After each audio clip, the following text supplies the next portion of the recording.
انت يتمت ابنك بإيدك وانت عايش، سبتنا كده في الهوا. حسبي الله ونعم الوكيل فيك. أنا مش مسامحاك أبدا على كسرة قلبي ووجعي ده. ربنا هو اللي هيتولانا. اليوم كلام صعب. قصتنا مختلفة شوية، قصة حقيقية وصلتنا من متابعة عزيزة. معانا اليوم صاحبة القصة عشان تشاركنا رحلتها الصعبة دي. أهلا بيكي. أهلا بيك، وشكرا جدا إنكم اديتوني الفرصة دي أتكلم وأحكي. الشكر ليكي انتي على الشجاعة دي.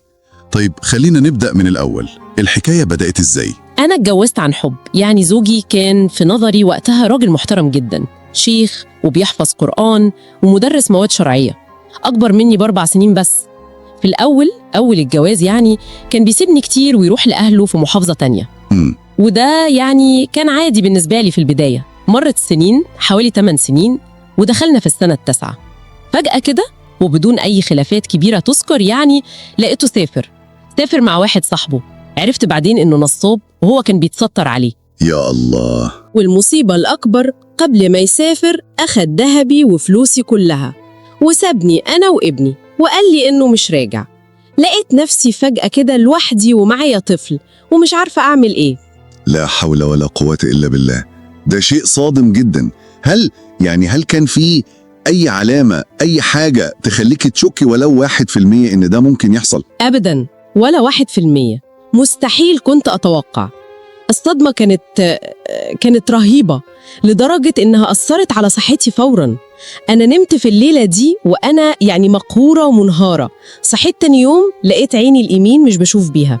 إيه؟ للدرجة دي؟ والله الدكاترة قالوا ده ارتشاح بسبب الزعل والضغط العصبي الشديد. عملت فحوصات كتير ورنين بالصبغة على المخ. كانت أيام صعبة قوي نفسياً وجسدياً، بس الحمد لله عديت المرحلة دي ودلوقتي أحسن. الحمد لله على سلامتك، وربنا يتم شفاكي على خير. طيب لو رجعنا لقبل ما يمشي، آخر 3 سنين مثلا، الوضع المادي كان إزاي؟ كان بيشارك في مصاريف البيت والولد؟ للأسف لا.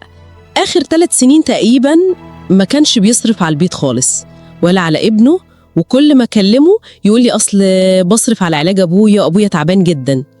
واكتشفت بعدين بالصدفة إن كل ده كان كذب، وإنه ما كانش بيصرف على أبوه أي حاجة أصلاً. معقول؟ ومش بس كده، اكتشفت إنه كان بيكذب في مكانه.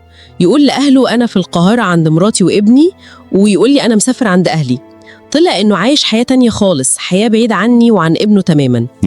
الخذلان كان كبير قوي، خصوصاً إني كنت شايفاه الزوج المحترم الحنين، وكنت بصدق أعذاره كلها وبصعب عليا، فاكرة إن الظروف هي اللي قاسية عليه. طيب مفيش محاولات حصلت للإصلاح؟ حد تدخل؟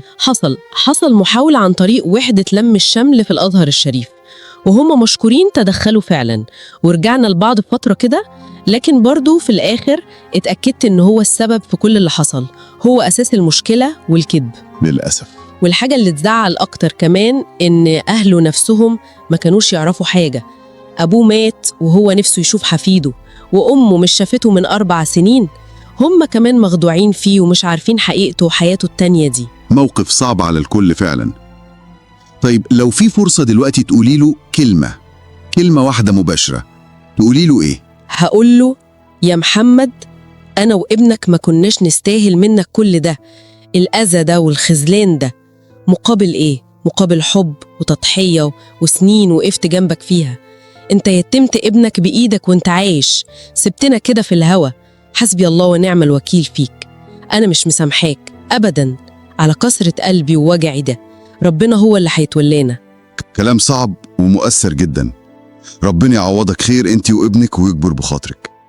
في نهاية كلامنا، تحبي تقولي ايه للمستمعين اللي بيسمعوا قصتك دلوقتي؟ أنا كل اللي محتاجاه دعواتكم.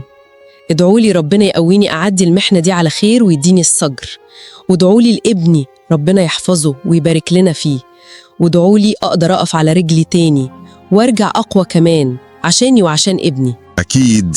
لكل حد بيسمعنا دلوقتي وحس بقصة ضيفتنا، ياريت تكتبوا لها دعوة من قلبكم في التعليقات. خلينا نحسسها إن صوتها واصل وإننا جنبها. وممكن كمان مشاركة القصة دي تساعد حد تاني أو تكون عظة لغيرنا.